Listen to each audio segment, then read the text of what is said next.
Before we get into the video, could everyone please subscribe to my Endless Diary Tales channel? Thank you so much. In the poorest year of my life, I sold myself to Jack for $300,000, becoming his stand-in for the beautiful Moonlight. I was teased by his friends and forced to drink until my stomach bled. They asked him, "Do you feel sorry for her?" He lowered his eyes and said indifferently, "Just a stand-in." Later, in order to save the beautiful Moonlight, Jack watched me fall from a cliff into the sea. The search and rescue team never found my body. He suddenly went crazy searching for me all over the world. 5 years later, I was invited back to my country, and I met him at the event venue. He stared at me intently, his eyes turning red. "I know you didn't die. I've been looking for you." I took a step back, politely and awkwardly smiled. "I'm sorry, who are you?" In Jack's heart, I was just a girlfriend in name only. In reality, I was just a substitute for Lucy, and a low-quality one at that. After all, she was a noble female star adored by everyone. But I came from humble beginnings. Jack spent $300,000 to buy my dignity. On the day Lucy returned to the country, discussions about her were trending. Jack went to the airport to pick her up for a gathering, and before leaving he just casually said to me, "I won't be coming home for dinner tonight." Only after studying for an hour, he called again. There was a bottle of rare red wine in the liquor cabinet. "Find it and bring it to the restaurant," he said. Just as I had gotten into my study mode, the phone interrupted me. I sighed, found the bottle of wine, and drove to the restaurant to deliver it. In the private dining room with a great deal of privacy, the bright lights and luxurious atmosphere created a celebratory mood. In the center were Lucy and Jack, like the center of the universe. She wore a dazzling silver gown, leaning slightly towards Jack with an intimate posture. Everyone was cheering. "Lucy has finally returned. You have no idea how long Jack has been waiting for you." I walked over and stood in front of Jack. "The red wine you wanted, I found it. According to the label, so it should be correct." The previously harmonious atmosphere froze for a moment when I arrived. After placing the wine bottle down, I turned to leave. Lucy spoke softly from behind. "Stay. Come and open the wine, pour it for us." I turned around subconsciously, looking at Jack. He was wearing an unbuttoned shirt, leaning back in his chair, his gaze casually fixed on me. "Don't you understand? Can you understand?" I lowered my eyes and replied, "I'll go find someone to get a corkscrew." As I left, I heard Lucy questioning, "Is this the kind of person you like now?" Jack remained silent. His friend on the side tried to defend him, saying, "Don't be angry, Lucy. Jack only has you in his heart. It's not his fault she's been pestering him. He can't get rid of her." The wine was poured, but Lucy still wouldn't let me go. She was holding in her anger, asking me to serve the soup, peel the shrimp, and then smilingly asked, "Which university did you graduate from?" "Engineering. Such a prestigious school. Hasn't it taught you what self-respect is?" She frowned and suddenly raised her hand, splashing half of the bowl of soup on my chest, then clinging to Jack. "Is she cheap? Is this how you climb the social ladder?" The liquid soaked through my clothes, leaving a burning sensation on the surface of my skin. Jack held Lucy's hand gently, comforting her, not even giving me a glance. "The pink diamond necklace you like has been ordered for you. Don't be mad at me, okay?" With a nod from a friend, they mixed red and white wines and beer into one full glass, pushing it in front of me. "Drink up, consider it an apology to Lucy." Another person grumbled discontentedly, "This wine is so expensive, it's a waste to give it to her." In Jack's circle of friends, Lucy was everyone's beloved Moonlight. Because of this, no one respected me, finding ways to tease and make things difficult for me. And Jack never stopped them, especially this time as it was in front of Lucy. I picked up the murky liquid in the glass and downed it in one go. The strong burning sensation brought by the alcohol spread from my throat to my stomach. Tears welled up instantly. I bent over, unable to hold back the gagging feeling. "Okay. No need to ruin your appetite. Get out," Jack said casually, tossing me the corkscrew. He didn't control his strength well, and the corkscrew hit my forehead. After a sharp pain, blood started flowing, trickling down my cheek. He hesitated for a moment, subconsciously took a step towards me. I held my forehead, bowed, and then hurriedly ran out. When I got back home, I took a shower and tended to the wound on my forehead. It was then that I realized Jack had also returned. He didn't look very good. I began to understand. Did you have a fight with Lucy? Hannah, he coldly scolded, walking up to me in long strides, grabbing my wrist and pressing me against the edge of the bed. I struggled to push him away, but Jack's strength far exceeded mine.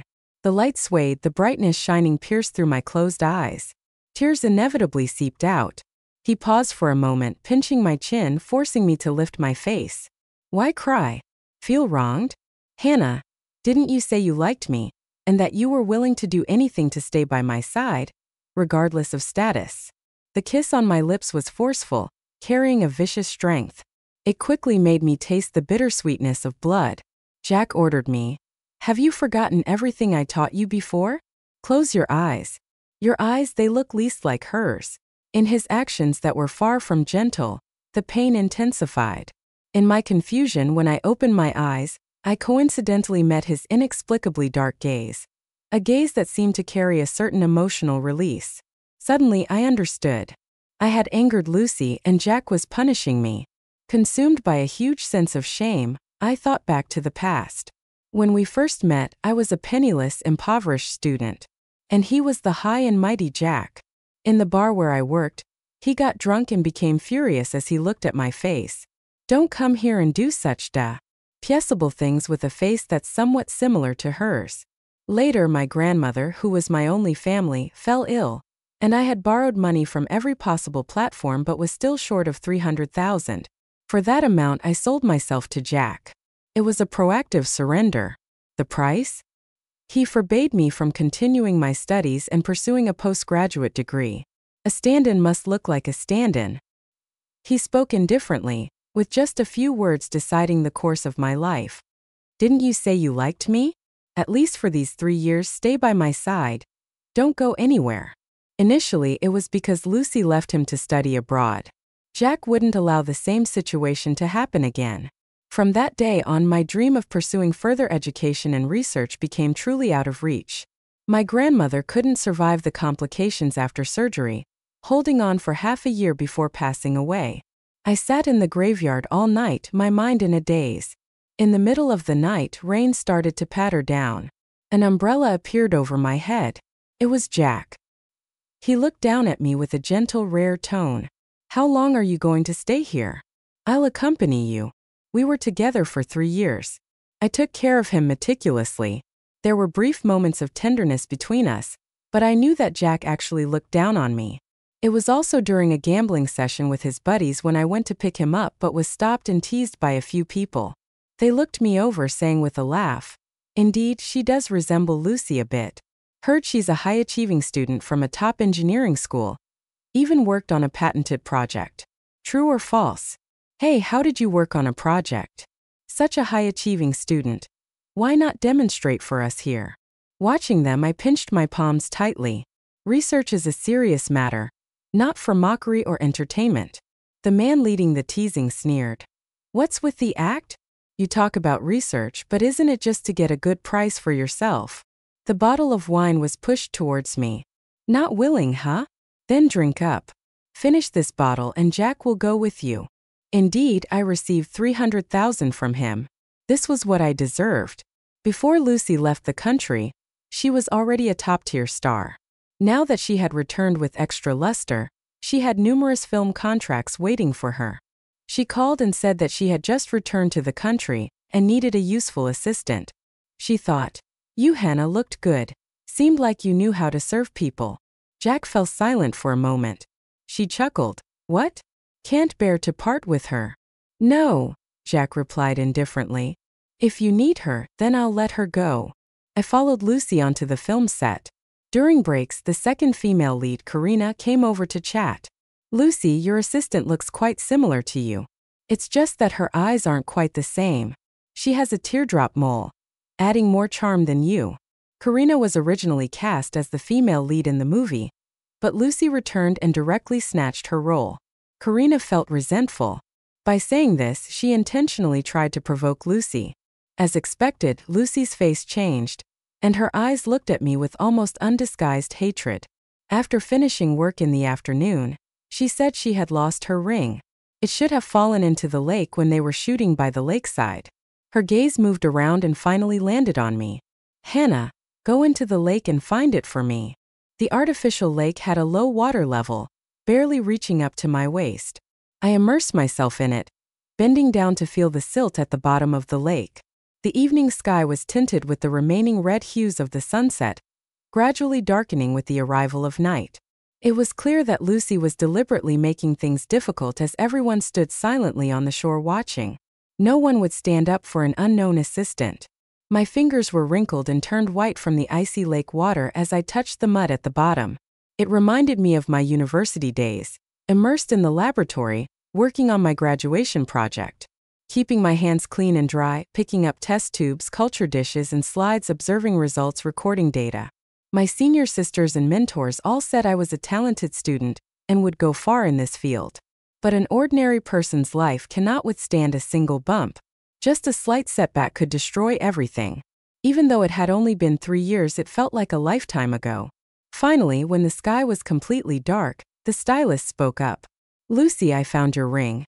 It was on the table in the dressing room. I may have accidentally left it there. Lucy took the ring and casually tossed it into her Hermes bag, saying, Come up, Hannah, tidy yourself up. Don't make yourself look like I've been bullying you. After work, Jack would come to pick her up. I sat, dripping wet, under a few pear trees outside the set.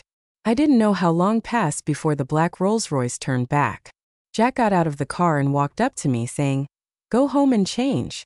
I didn't look up. He softened his tone slightly. Don't blame Lucy. She's just upset, a little venting, and it'll be fine. Seeing that I still didn't respond, Jack lost his patience.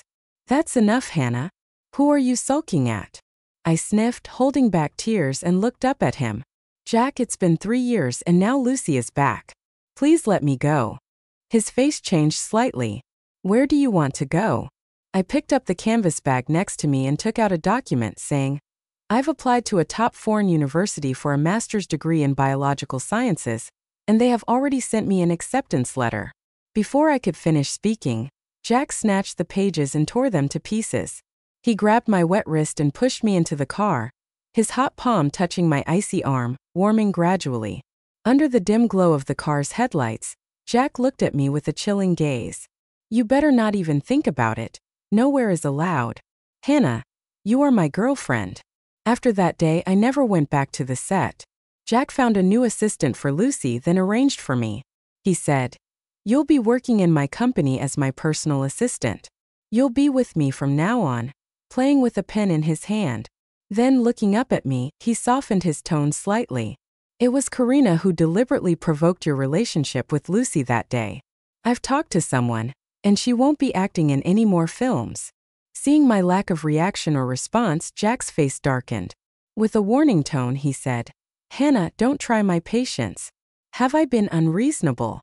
Karina was just upset about losing the role, and deliberately provoked Lucy with a few words. Both Jack and I knew who the real troublemaker was. It's just that because I angered him that day, he didn't care that I was soaking wet and intentionally tormented me for a long time in the car. These days I have been running a low fever. After taking the medicine and feeling drowsy, I had no strength or energy to argue with him. I just lowered my head slightly and said, I understand. In the evening, after Lucy finished work, I drove Jack to have dinner with her. As soon as she saw me, she spoke in a frosty voice. Jack, I don't want to argue with you. Don't bring anything that will ruin my appetite. Jack glanced at me and said, Wait in the car. I nodded, turned, and walked away. On my phone, there was an email from the school where I had applied. Hannah, the acceptance letter has been sent to you. When can you come to report to the school? I have applied for the highest amount of scholarship for you, and am looking forward to teaching such a talented and hardworking student. I clasped my hands in the air, as if by doing so I could grasp the pieces of the torn acceptance letter that Jack had discarded. That night, Jack didn't come home. He sent me a message. I'm taking Lucy home. You don't have to wait for me. Stay there overnight. He replied without hesitation. Hannah, that is not something you have the right to ask. I drove to the cemetery in the outskirts. My grandmother had been buried there for over 2 years. The photo embedded in the tombstone was taken during her final days. She was seriously ill at the time. The money saved over the years through cutting corners and the shame of borrowing from teachers and classmates still fell short by over $300,000. To Jack, that was just the cost of a night of drinking with friends, a bag he bought for a companion. But to me it was an insurmountable gap. After the operation, as she held my hand, my grandmother had repeatedly advised me, "We mustn't let the value of that money, insignificant to Jack, take control."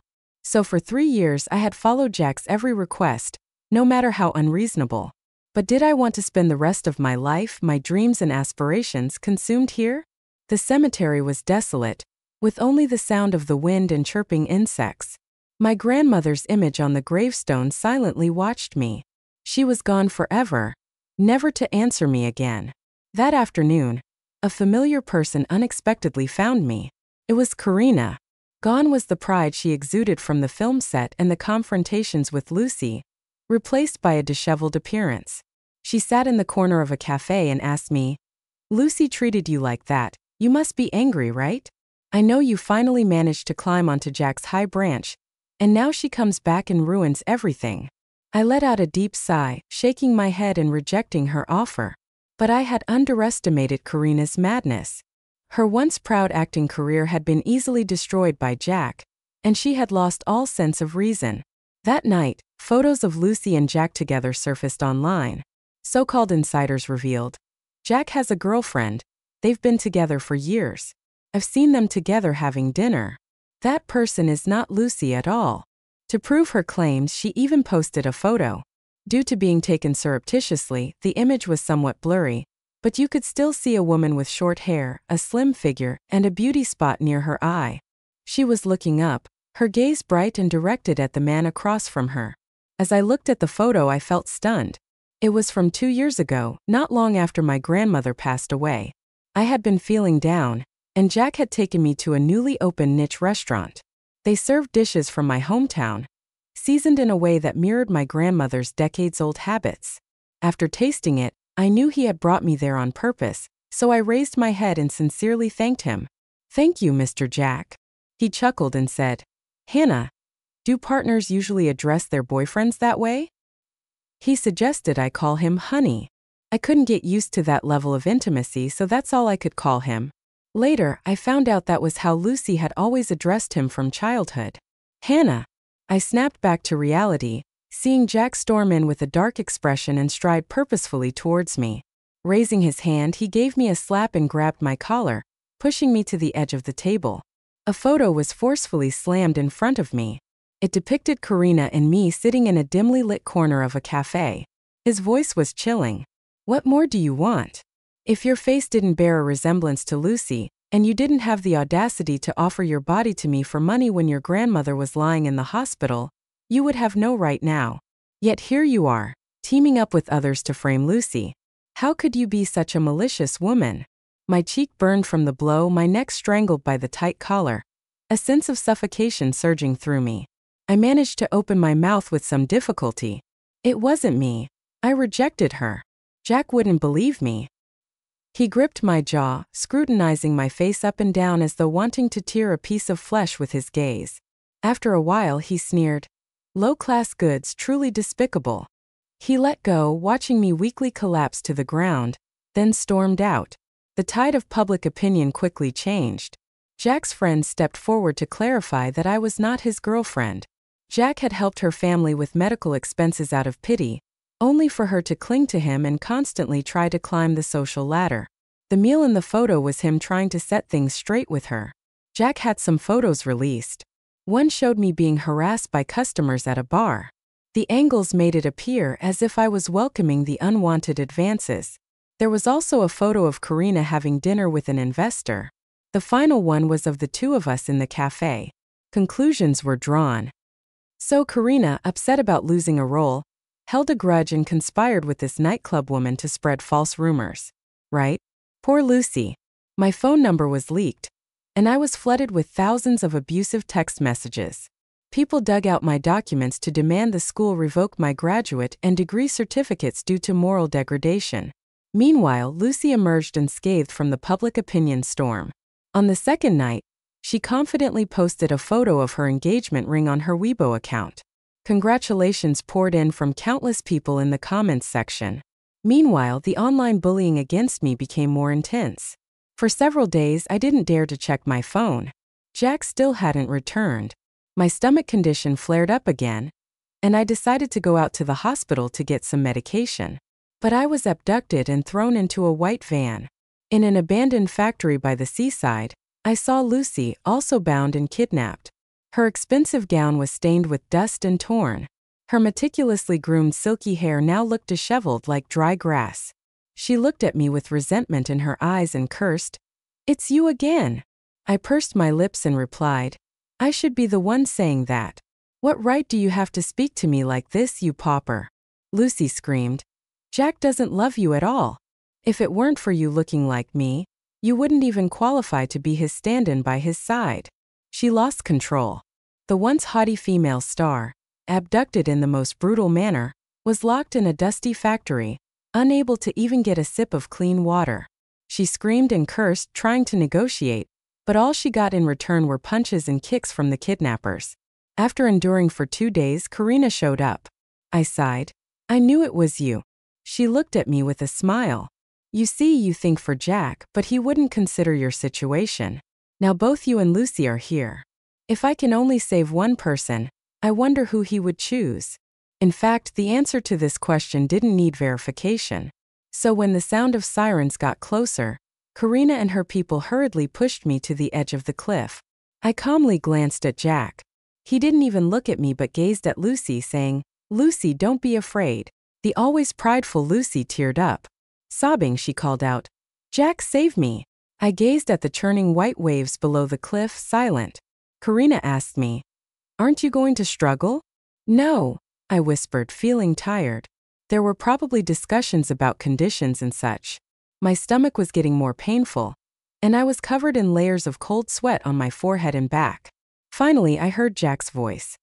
He called out, "Hannah, I'll save you too. Look at me. Lift your head and look at me." I didn't lift my head, only hearing Karina sneer. "It's not that simple, Jack. I've worked hard for so many years, finally made it to this point, all to be ruined by you. You will pay the price." Suddenly, there was a force from behind. I felt weightless, then the sensation of falling, the white waves in front of me getting closer. Lucy's scream faded away. I realized belatedly that she had pushed both Lucy and me off the cliff. Before being engulfed by the sea, I heard Jack calling my name for the last time. It was a voice of unprecedented fear and despair. "Hannah." On the 3rd day after Hannah fell into the sea, the secretary called to say the search and rescue team still hadn't found her. The best rescue time had passed, and the chances of survival were slim. "Lucy had come from the hospital and was waiting outside for you. Would you like to see her?" Standing by the floor-to-ceiling window, Jack looked out at the darkening sky for a while before saying, "No, let her go back and rest." As he finished speaking, Lucy pushed the door open and walked in, staring coldly at him. "What's the meaning of this? Are you trying to blame Hannah's death on me?" She had bruises on her cheekbones and a long cut on her arm, still bandaged. But compared to the now missing Hannah, these injuries were insignificant. Jack avoided her gaze and spoke calmly. "No, you should go back and rest." Lucy didn't leave, standing in place, her eyes reddened, staring at him. "Do you regret it now?" "Regret what? Regret getting engaged to me? Regret grabbing the wrong person that day? Why wasn't it her?" Jack pursed his lips, remaining silent. Lucy immediately understood. "Jack, do you realize she's just a willing substitute for money? She's carrying her Hermes bag, wearing a fancy diamond ring, all her belongings adding up to millions." By some strange coincidence, Jack thought about the first time he met Hannah. In the dimly lit bar, amidst the tumultuous lights and music, she wore a white shirt with short hair. Guests intentionally teased her, stuffing tips into her neckline. She calmly took them out, carefully tucked them away, and even thanked them. In her eyes, it seemed like flames were burning. Including later on, for 30,000, she willingly came to him, offering herself. When he heard the gossip about Lucy, he felt angry and wanted to torment her in their affair. There were many moments when she stooped. The flames in her eyes perhaps momentarily dimmed but never extinguished. Jack admitted at first he had looked down on Hannah. Their lives were distant, like two separate worlds. On the first chaotic night, he almost vented on her emotionlessly. Hannah took it quietly, enduring it all. Only in the dim swaying light did she hang her head, her eyelashes trembling violently as if bearing immense pain. The next morning she asked him if she could borrow some money. Just consider it a loan. Jack felt more disdainful, as he had never seen such urgency in revealing her intentions among his previous companions. Still he asked, "How much?" 30,000. After saying this, she paused and somewhat hesitantly added, "If you could spare a few more thousands as a backup." His pen on the check paper paused. Suddenly he felt absurd. The breakup fee he casually gave to his ex was more than 10 times the price Hannah asked for. At that moment he should have realized that she was different from those people. Being close to him wasn't about vanity but desperation. Later on, he discovered many scars and wounds on Hannah. They were deep and shallow scars.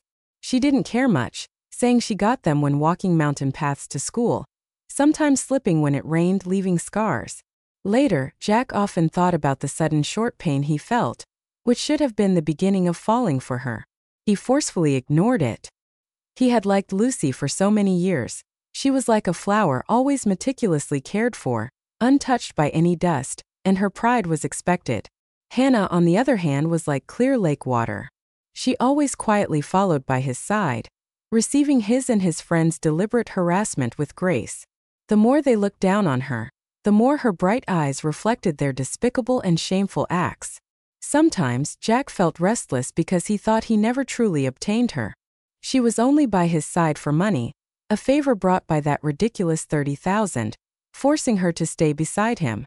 He knew she would sneakily read books in places he couldn't see, seemingly always ready to leave him. That eager and fervent gaze when she read, he never got a second of it.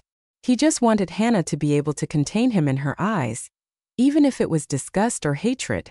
And so, one mistake led to another. On the 10th day after Hannah fell off the cliff, everyone said she couldn't have survived. Friends advised him, "Let it go. It's already like this. Don't have unpleasantness with Lucy over a dead person. Besides, didn't you say she's just a stand-in?" Jack looked up. His eyes were bloodshot. Lucy was shedding tears beside him. She questioned him. "Karina's arrest news has been released. Are you now canceling the engagement to stage a drama with me? Jack, are you not considering my career at all?" At this time she still called him Jack, with a tender and sad tone, a pitiful look in her eyes. Jack suddenly realized that Hannah never used such an endearing term for him. In the beginning she called him Jack. Later, at his command, only willing to take the extra step addressing him by his full name. Jack began to dream frequently about Hannah. In his dreams he didn't humiliate or look down on her, didn't keep her by using a debt of gratitude, so her attitude towards him gradually softened, even willing to open her heart and call him Jack. He went to pick her up from work at the research institute, hiding a large bouquet of roses in the car. She received the flowers with some surprise, finally genuinely smiling at him. But upon waking up, there was nothing. Her books she read, the papers she wrote, the research results she silently studied were all on the bedside table. That was her world, and he had never stepped into it. 3 years passed like this. One day, on the news at a foreign scientific research results conference, he glanced casually and saw a vaguely familiar figure in the corner. Jack stood up in shock, almost thinking he was still dreaming. He asked someone to investigate, and the reply came back quickly that person wasn't called Hannah. She was a PhD student in a foreign university studying marine biology. It was as if he had fallen from a warm and illusory dream. Jack silently stared out the window for a long time before saying slowly, "She's still alive." Hannah's body was still not found. That meant there was a slim chance she might still be alive, no matter how tiny. Jack started to search for her all over the world, starting from that cliff where the sea flows, nearby hospitals of all sizes. Hope was ignited time and time again, only to witness it shattered before his eyes. He was tormented by this repetitive pull. 2 full years passed with no results, but he still held on to a glimmer of hope, still waiting. Waiting for the day when she would be willing to appear before him. Perhaps out of hatred and revenge, that was fine too. The plane glided onto the landing strip. After a brief moment of tinnitus, I took off my eye mask and retrieved my suitcase from the luggage rack. The hotel I checked into was arranged by the organizers, with the hall located downstairs. When I arrived, there were already quite a few people at the venue. Amy had collaborated with me on a project before, so we were somewhat familiar. She asked me, "Did you know? Today they've invited several big bosses to the event, supposedly with investment projects of a commercial nature." Before she could finish her sentence, enthusiastic greetings could be heard from nearby. "Jack is here too."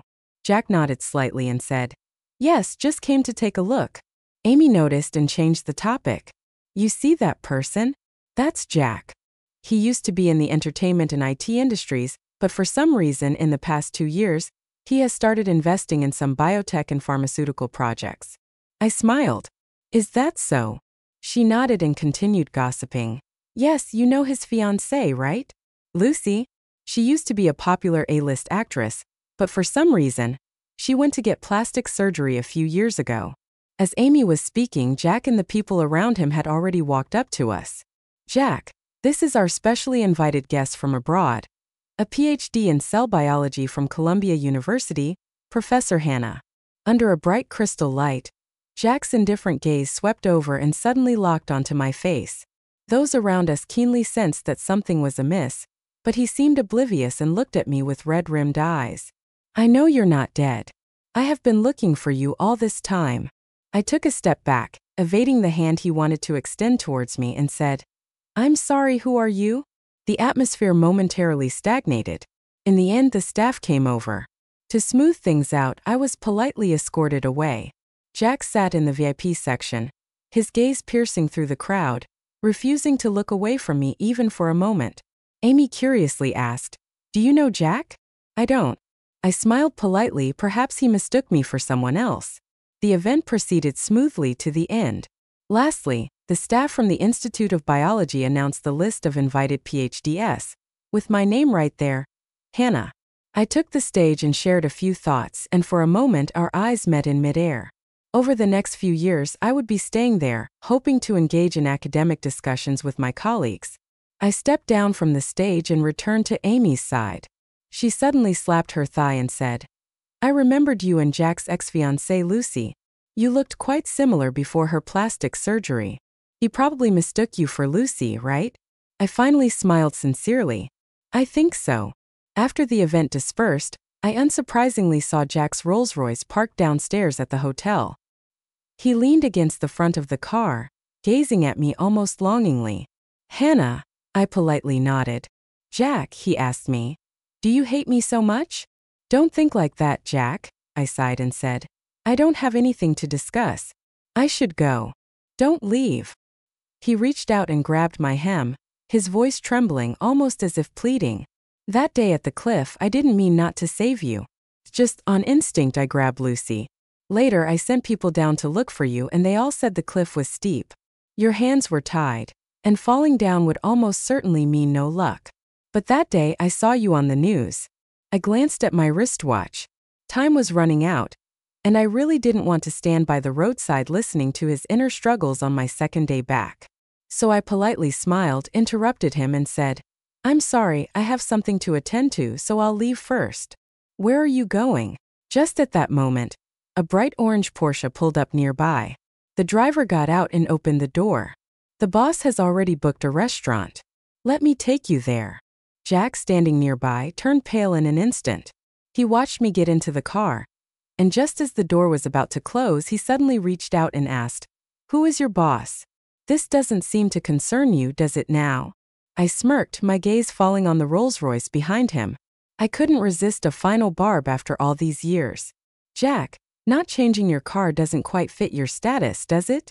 The car drove far away, but I could still see him standing in silence, gazing at me through the rearview mirror. At the Central City's rooftop garden restaurant, Celine was waiting for me. Leaning back against the wheelchair's backrest, she lazily looked at me. "Did you see Jack?" I briefly recounted the situation and self-reflected at the end. That last sentence was a bit cutting. Cutting? It wasn't cutting enough in my opinion. She flipped through the menu, casually ordered 2 dishes, then handed me the menu saying, Next time you see him, remember to repeat those words verbatim. Jack, you are just a third-rate scumbag. Don't embarrass yourself. I propped myself against the table. You really despise him? Of course I despise him. While you were pursuing your master's and PhD abroad, I was in the country fighting him, snatching several projects from him. Every time you performed a reconstructive surgery, I arranged for Lucy to trend negatively. She squinted and smiled. I don't forget a grudge. I'm very vindictive. Warm yellow light illuminated her face, her eyes sparkling with a sharp glint. The first time I met Celine, she was like this. Legs disabled, sitting in a wheelchair, showing no signs of despair. She said with a smile, I was the one who fished you out. You're truly clever, cutting the rope before being pushed down. Just leaving a tiny bit, no one noticed your little action. Right now, Jack has asked the search team to recover your body in that area. If it weren't for my yacht being nearby, how long would you have to swim before reaching the shore? I was drenched all over, holding the towel around me. I whispered, I'd swim however long it took, as long as it would help me escape Jack completely. She swirled her highball glass slowly, finished a whole glass of red wine, then asked me, Can I help you? Is that okay? I emailed my advisor and said the acceptance letter got lost. He said it didn't matter as long as you showed up for registration. Celine helped me change my name, arranged for a new ID, then sent me to the hospital. There were tiny scars on my wrist from cutting the rope and the arm that broke from the fall off the cliff. My cheeks scraped against the rocks almost to the bone. After undergoing multiple surgeries, I was finally fully repaired. Each healing phase was long and painful. When I first returned to the campus, I couldn't adapt to that kind of life. The 3 years spent by Jack's side, he and his friends trampled on my dignity and ideals, mocking me at will. They didn't even consider me an equal person. I kept having nightmares, dreaming of Jack, seeing a tabloid about Lucy, and then slamming something on my face without any mercy, unleashing his anger. Dreaming of his friends cheerfully filling me up with alcohol, me drinking until I vomited, my stomach contents mingled with streaks of blood. He would just watch me dully and say, You're useless. That was not the life I had envisioned. It would never be. I poured all my energy into academic research, spending weekends and holidays in the lab and the library. So much so that my advisor would often remark to the senior and junior students during group meetings, saying he had never seen a more diligent student than me. But in such busy and exhausting times, my once floating heart eventually found solid ground and landed firmly. 2 years ago, I knew Jack was looking for me. Many times, the leads he followed were cut off by Celine. She told me, Study hard, pursue your goals and career. I will take care of the rest. I once asked her why. Celine fell silent for a long time, then asked me, Do you know how my legs were? She's 10 years my senior. When she was young, she too had her own dreams. Her parents handed over the family business to her brother for inheritance. Yet when the company faced a crisis, they forced her into a marriage alliance. Finally, she casually said, Since it was a group of good-for-nothings who needed me to sacrifice myself to maintain the company, might as well let me manage the family business. Her legs were broken when her infuriated brother pushed her off the balcony. That evening we sat face to face on the balcony. She covered the back of my hand and sighed softly, If only I had met you earlier. Then I wouldn't have let you waste 3 precious years of your life on him for a paltry sum of 300,000. Returning this time, I carried a patent project with me. The institute offered me a salary of 900,000, which I accepted. That was a figure the young, desperate Hannah would have never dared to dream of. 5 years later, I calmly accepted the offer, signed the contract, then bought red wine and returned to celebrate with Celine. She drank wine, I drank milk. The recurring stomach illness made me quit alcohol entirely. I held the cup of milk, thanking her. She said, Nothing to thank me for. I see a younger version of myself in you. Having had dinner, I said goodbye to Celine. Half jokingly, she pointed to the Porsche and asked me, Wouldn't it be convenient for you to have a car for commuting? Are you really sure you don't want it? I chuckled and replied, The Research Institute has arranged a single apartment for me just across the street from the institute. Why do I need a car? She shrugged. Okay. Call me if you need anything. Just a few days after I joined the Research Institute, Jack showed up again. He found me in the cafeteria, sat down across from me, and gazed at the corner of my right eye for a long time. After a moment, he softly asked, "Where's the teardrop mole?" I casually responded that when I fell off the cliff, my face got injured, and after reconstructive surgery, it didn't look the same as before. His hand that was resting on the table suddenly started to shake. He asked, "Does it hurt?" This was an absurd question to ask. I put down my chopsticks, lifted my head, and calmly stared at him. "Jack, no matter what, this question should not be asked by you. The pain I endured during the 3 years we were together, maybe you have already forgotten, but I remember it clearly. Abusers always easily forget or ignore the harm they have caused to others." I looked directly into Jack's eyes and kindly started counting with my fingers for him. The time when I had a fever of 39 degrees, coincidentally Lucy was overseas and couldn't be reached on the phone, you got angry and took it out on me, saying that you could only feel comfortable if I was in your arms when I had a fever. When we went out, your friend made me drink until I spat out blood. You made me take a taxi to the hospital by myself because there was no one to sign the consent form, so I had to endure the gastroscopy without anesthesia. Lucy was framed by Karina. You accused me of plotting it, called me names, and slapped me twice. There were many more instances, but I had gotten used to it. So when I underwent the reconstructive surgery on my wound, it didn't hurt much.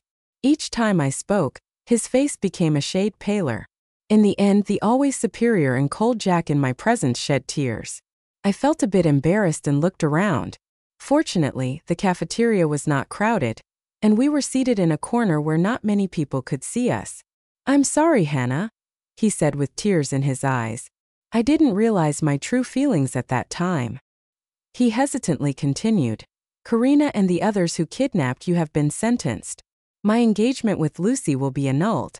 I know she made things difficult for you at the film set." I chuckled sarcastically. "Are Karina and Lucy really the culprits? You know very well, Jack, that the distance between countries with your financial means, a trip abroad or even moving there to be with her for a few years is easily achievable. If you truly love Lucy, there are 1,000 ways for you to be with her instead of finding companions, surrogates as part of your so-called substitute.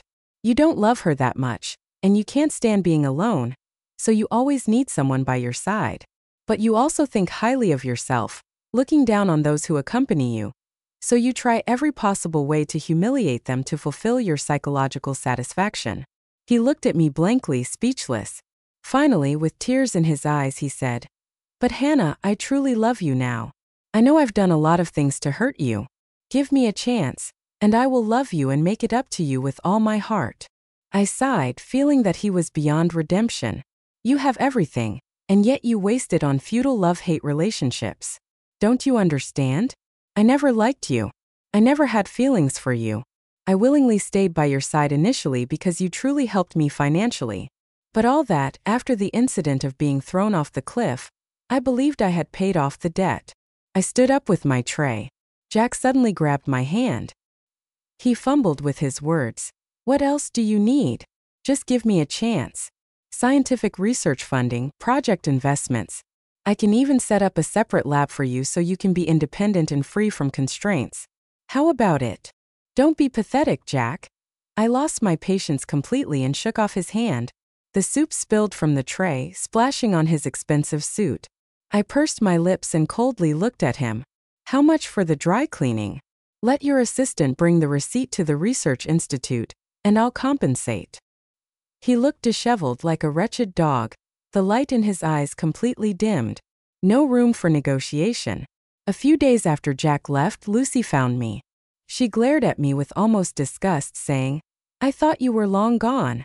Over the years, he has tried several times to call off the engagement with me, but I refused. So he punished me. Drunk and calling out your name, saying that you were the one he truly loved. "Hannah, who do you think you are to make me your substitute?" I looked at her with a tired face, unable to hide the weariness in her eyes, a restlessness like a trapped animal. Almost inadvertently, I thought of her when she had just returned, high and mighty, the center of attention, asking me to pour her wine and serve her soup. In the back of my mind, I had to dive into the icy artificial lake to find the non-existent ring for her. Round and round it all ended up in such torment. Seeing that I continued to stare at her calmly, Lucy's emotions suddenly burst. She stood up abruptly and glared at me intensely. What are you back for? Since you left, don't come back. Do you know that as soon as you came back, Jack said he wanted to divorce me? He said he wanted to cleanly pursue you and ask you for a chance. I went out to study, to do research, and then bring back my achievements to continue learning to make contributions to the country and the people, and I think there's nothing wrong with that. Stirring my coffee in front of me, I said calmly, Lucy, it is you who has narrow-minded thoughts, tying yourself up in useless love-hate. What right do you have to question me? She glared at me resentfully but couldn't utter a word.